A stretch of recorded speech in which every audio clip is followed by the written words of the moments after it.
this section, we'll go in-depth in how the exponential function models real-world phenomena. We'll reveal the exponential equation that models the temperature of a soda that sits on a table after it's taken out of the fridge. You'll need your calculator for this section. Let's begin.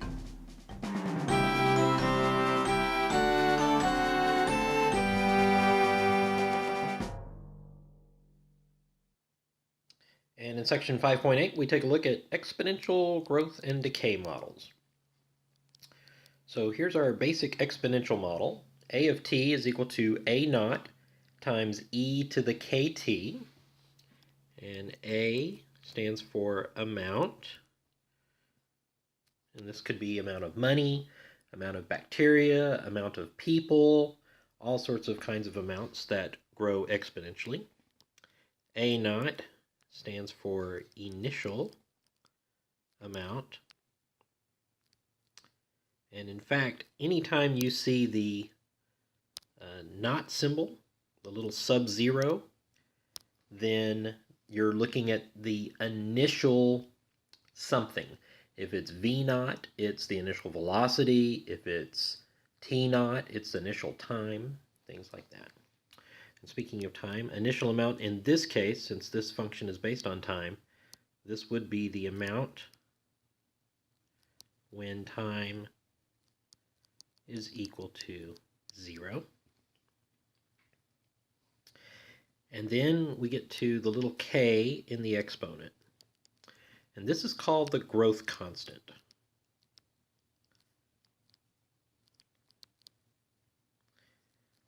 The k is some number that controls the rate of growth.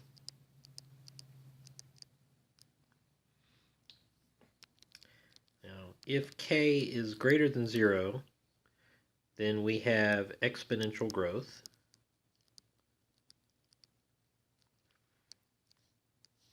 And it's the increasing exponential function. But if k is less than 0, we have exponential decay. And that would be the decreasing exponential function. And of course, t is time.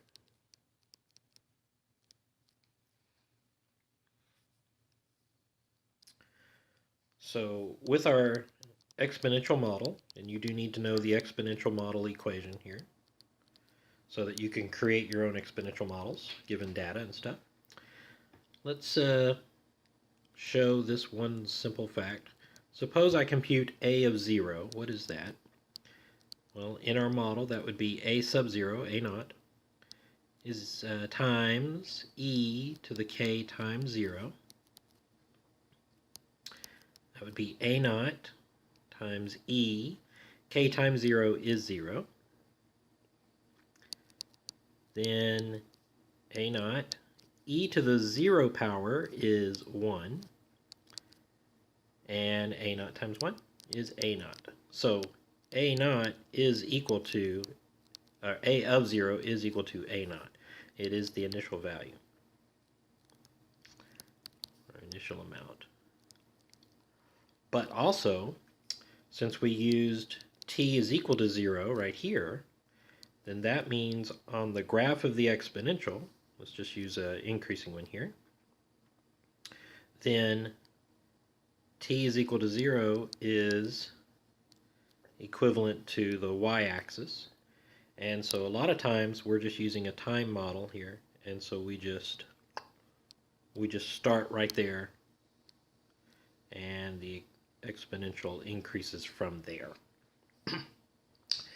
This type of model makes sense when something's growing exponentially, but it starts growing after an observation or something is induced, like medicine into an IV or something like this.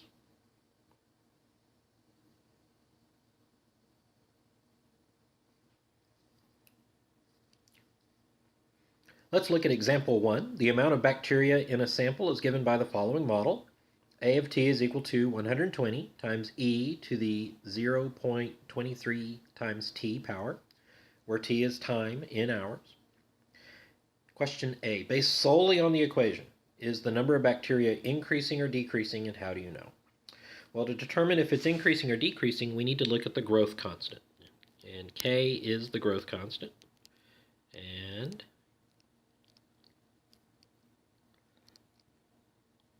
it's equal to 0.23, which is positive, which means we have growth. So if the growth constant is positive, it's growth. If it's negative, it's decay. How many bacteria are there initially? Well, we know from our observation on the first page that that answer would be 120. You can also work out A of 0 is equal to 120 times e to the 0.23 times 0 power and get 120 bacteria as well. But ideally here, what we want to do is read off the equation and get what we want. It's very much similar to like reading the y-intercept if you're given y equals mx plus b. You know what the y-intercept is because it's the constant at the end. And an exponential, it's the multiplier. C, how many bacteria will there be after 2 hours? So 2 hours is T, how many bacteria is A? So we're looking for A of 2, which would be 120, e to the 0.23 times 2 power, and you work that out on your calculator and you get 190.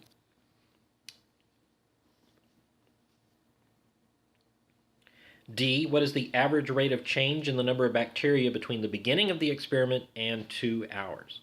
So the formula for the average rate of change is just a slope formula, and I'll remind you what that is here. I'll use F to give you the general formula. It's F of x sub 2 times minus F of x sub 1 divided by x2 minus x1. It's just the slope formula, but you use a function in place of what for the y values, right? So in this case, we're using the a, so it would be a of 2 minus a of 0 divided by 2 minus 0. And we know these numbers. A of 2, we worked above, was 190. A of 0 was the initial population, 120. 2 minus 0 is 2. And that turns out to be 35. Now we need a unit for this, and it's an average rate of change. Rate of change type units use something per something else. And the way you can figure out what these units are supposed to be is you look at the units in the top portion, which are bacteria, divided by units in the bottom portion. The 2 minus 0, that was hours. So this would be bacteria per hour.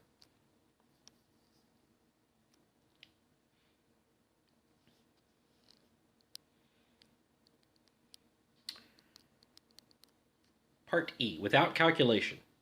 Do you expect the average rate of change in the number of bacteria between 2 hours and 4 hours to be more or less than the average rate of change in the number of bacteria between 0 hours and 2 hours? And explain. So the answer is we expect it to be more between 2 and 4 than we do between 0 and 2. And the reason is because of the way the graph looks. We know that the graph is going to look something like this. Like that. The average rate of change is equivalent to the slope that passes between 2 points. So if I compute the slope right here, pretty good, then this red line is the average rate of change between 0 and 2 hours. And that was 35. And the question is, what happens to the curve as we move further to the right? So let me go ahead and do these in purple. So in red, this was 2 hours here. Now let me go up to 4 hours, not necessarily drawn to scale, so I'll make a bigger dot here, and then this one is going to be a bigger dot here. And now if I draw that line,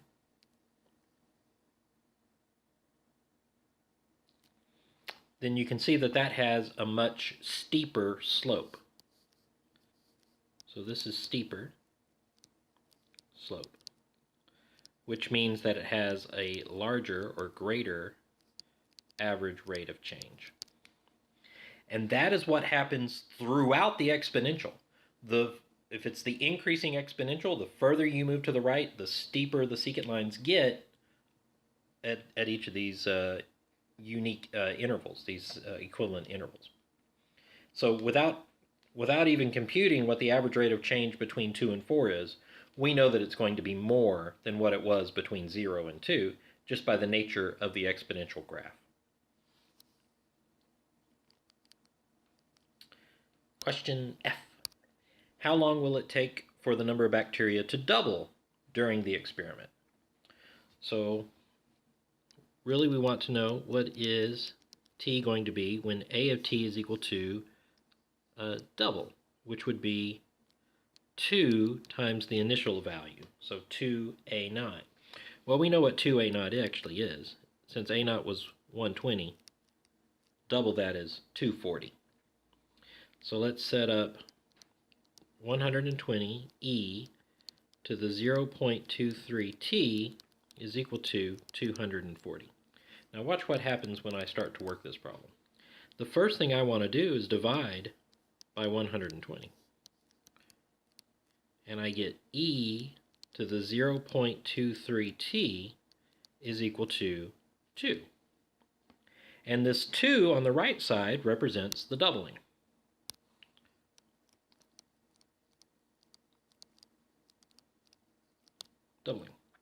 So as it turns out, when an exponential function doubles, it does not rely on the initial value. If the initial value is 120, it takes just as long to double to 240 as if the population of the bacteria had started out at 5,000 and doubled to 10,000. It's going to use the same t, because the first step in solving this problem is to divide both sides by the initial amount.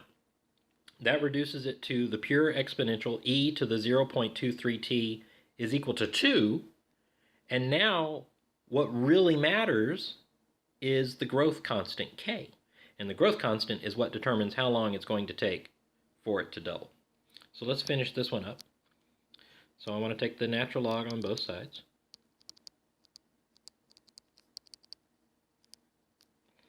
And we get 0.23t is equal to the natural log of 2. So t is equal to the natural log of 2 divided by 0.23. And we get a decimal for that because this is an application problem. And we get 3.01 hours. So it takes just a little bit over 3 hours for it to double.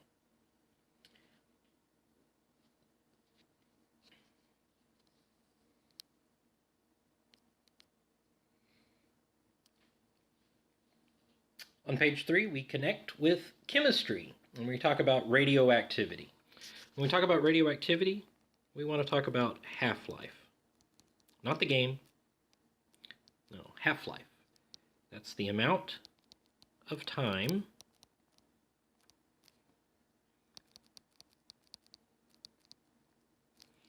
it takes a radioactive substance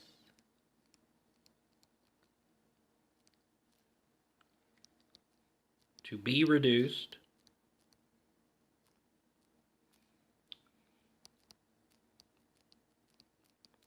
to half of its present value or amount.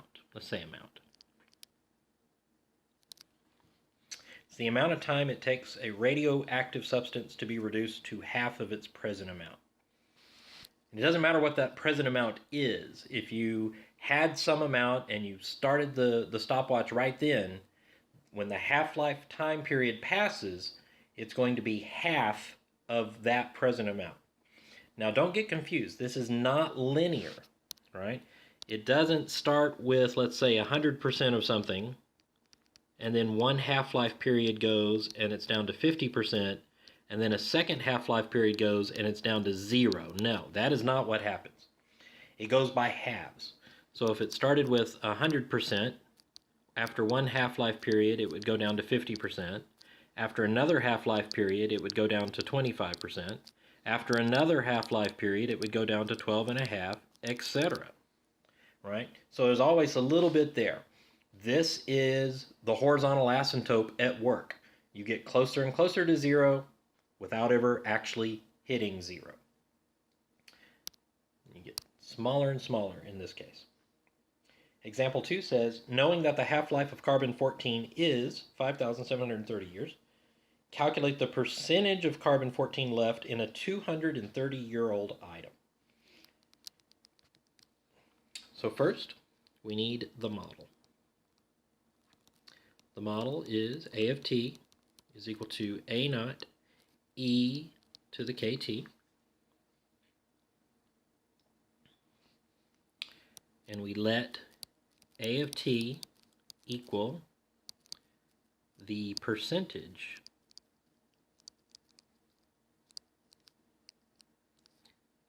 of carbon-14 left after t years.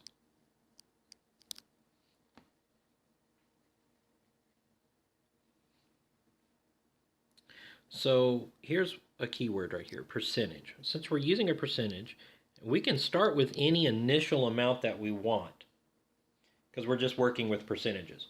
So the question is, what initial amount works fantastic when I'm dealing with percentages?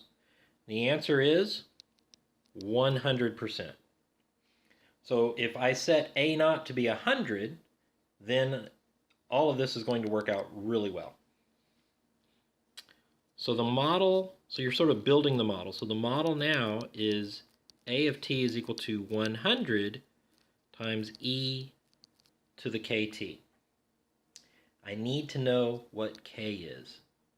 And to do that, I need to pick a value for that is consistent with both t and a at the same time. Well, that value, that information that we have is 5,730 years is time, and then the amount that should be left, the percentage that should be left after that 5,730 years is 50% because it's half of the 100. So if I say 50 is equal to 100 times e to the k, and then fill in the time value, 5,730 years, then I can solve this equation for k. So let me do that. So we're going to have divide both sides by 100, so I get 1/2 is equal to e raised to the 5,730 k. Then I'm going to take the natural log of both sides.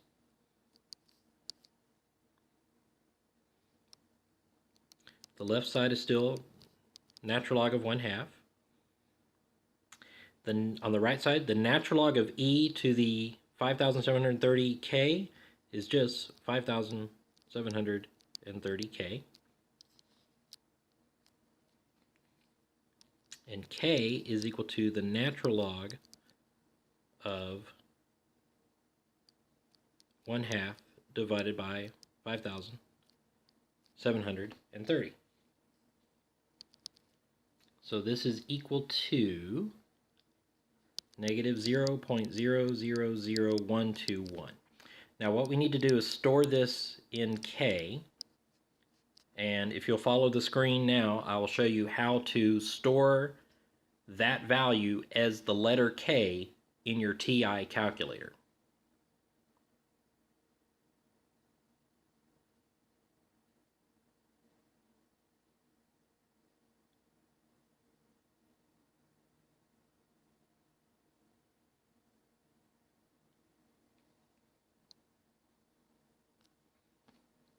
Now, one thing that I do whenever I'm using exponentials and I have to store this value of k is I very rarely write down the k again.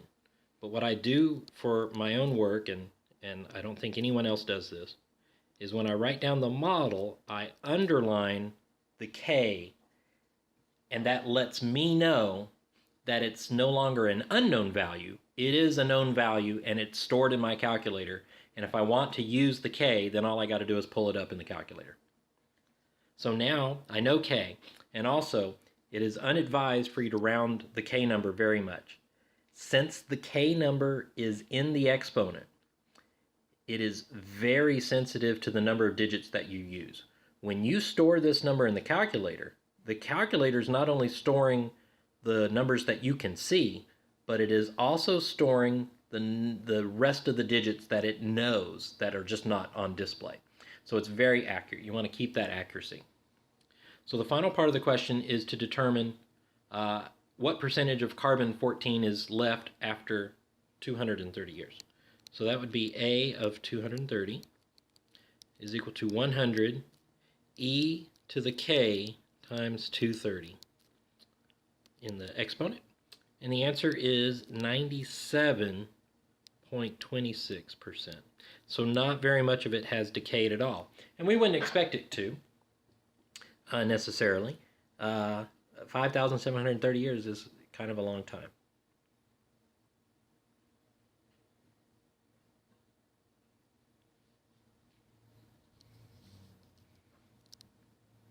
All right, let's talk about Newton's law of cooling. And this is the physics law that dictates how the temperature of an object changes when it changes environments. So the best example that we have is, suppose you take a soda out of the refrigerator. The inside of the refrigerator is 38 degrees Fahrenheit, something like this, and you put it in your kitchen, that's 74 degrees Fahrenheit. The temperature of the soda is going to rise to meet the temperature of its environment, the kitchen. The question is, how does that temperature change? And it turns out it changes in sort of an exponential way. But it's not a straight exponential, it's based on this equation right here instead. The temperature U of a heated object at a given time t can be modeled by the following. U of t, little t, is equal to capital T plus U naught minus capital T times e to the kt, where k is negative, and capital T is the constant temperature of the surroundings, and U naught is the initial temperature of the object itself.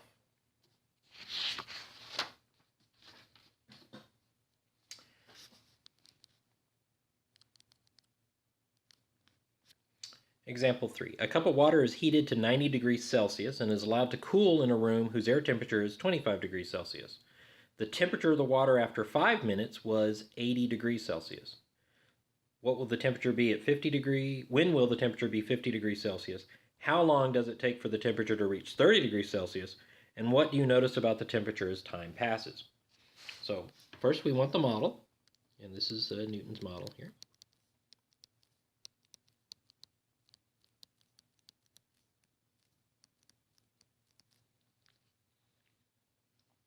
Then let's fill in the information that we know. Capital T is the constant environment temperature, and so that's 25 degrees Celsius. U naught was the initial temperature of the item, in this case a cup of water, and so the water in the cup was 90 degrees. And then subtract off the temperature of the environment times e to the kt. This simplifies to 25 plus 65 e to the kt. And now we have most of our model. We still need to figure out what k is. Now we can't figure out what k is from the initial conditions because k represents the rate of growth or decay, and we need to figure out how it's changing. So I need a second piece of information, a second time value here. And that second time value comes right here. After 5 minutes, the temperature of the water was 80 degrees Celsius. So 5 minutes 80 degrees Celsius.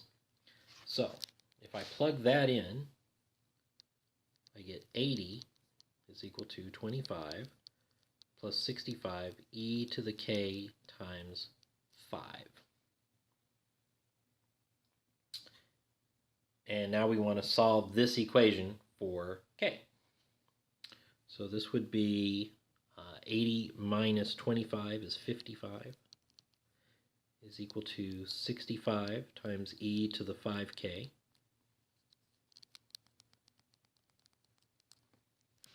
Divide both sides by 65.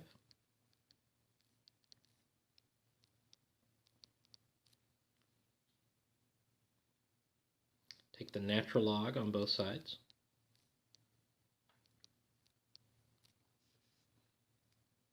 And we have the natural log of 55 over 65 is equal to 5k.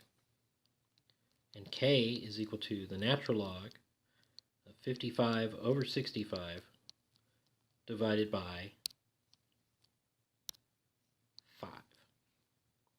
That decimal, which you want to store in your calculator, is negative 0.03341. Now I should point out that the K is always going to be negative in these type of situations because the temperature is always changing to meet the temperature of the environment. All right. So let's go ahead and rewrite the model now. So the model, after you've stored that in your calculator, is U of t is equal to 25 plus 65 times e to the k with an underline t. And k is stored in your calculator. Now that we have the model, let's mark this as the model.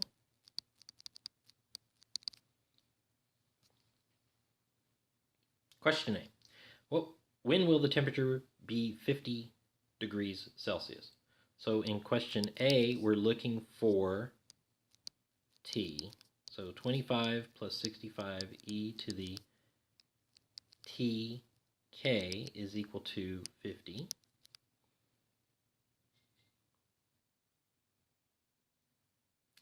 So to solve this, move the 25 over. We get 65 e to the kt is equal to 25. Divide both sides by 65.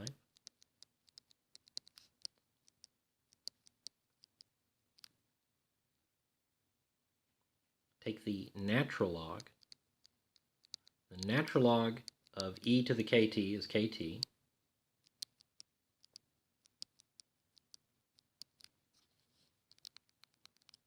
And then t is equal to the natural log of 25 over 65 divided by the known value of k from the calculator. And this is equal to 28.6 minutes.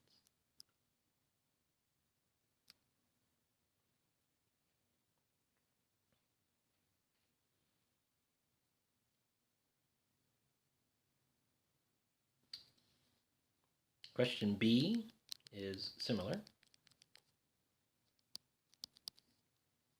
says, how long does it take for the temperature to reach 30 degrees Celsius? So we do 25 plus 65 e to the kt is equal to 30 degrees Celsius. Move the 25 over. 30 minus 25 is 5. Divide by 65. Take the natural log of both sides.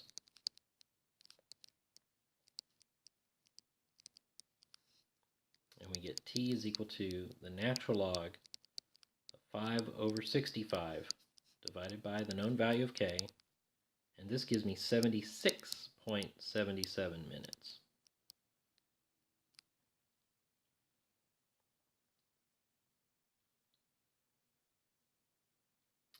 And then question C is, what do you notice about the temperature as time passes? So as time passes, there's a couple of things we can do. First off, we're going to do what I call variable chasing. and we're going to do little infinite expressions. So as t goes to infinity, that is how you interpret as time passes. So as time passes, what happens if as t gets larger and larger without bound? Well, as t goes to infinity, you want to trace out and figure out what happens to u of t and see what happens to all those values, but based solely on as t goes to infinity. So we're going to build this up. The first thing that happens to the t in the model expression is that it gets multiplied by the known value of k. But the known value of k is negative. So a negative number times a number that's going to infinity makes that product quantity go to negative infinity. Now I want to know what happens to the function e raised to the k times t power, knowing that kt is going to negative infinity. So what happens to e to a power when that power goes to negative infinity? Well, think of it as the graph of y equals e to the x. And as x goes to negative infinity, to the left here, what happens to the y values? Well, they get closer and closer to 0. Then how do you continue to build it up? Well, now we multiply it by 65.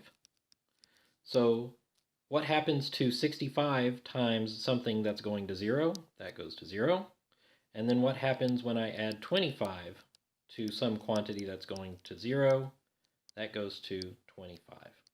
And this was the u of t. So as t goes to infinity, u of t goes toward 25. That makes perfect sense. 25 was the environment of the room. It was the room temperature. And as you take a cup of water that's heated in a microwave or whatever, and you set it out on the table in a 25-degree room, after time goes by, the temperature is going to get closer and closer to the room temperature of 25 degrees. So that makes perfect sense. Let's go ahead and take a look at this in the calculator.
As you can see, as time goes to infinity, the exponential curve modeling the temperature approaches the horizontal asymptote of 25.